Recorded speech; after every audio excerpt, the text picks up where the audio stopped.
Hello everyone, welcome to Techavro. Today in this video, I'm gonna show you how to screen record in your Android phone. Before starting the video, please subscribe to Techavro. So let's get started. For this, you have to download it. Search here is Capture.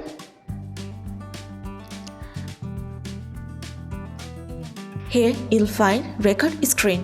You just have to press on this. My screen is already recording so that I can show you. That's it. So this is how to record screen in your Android phone.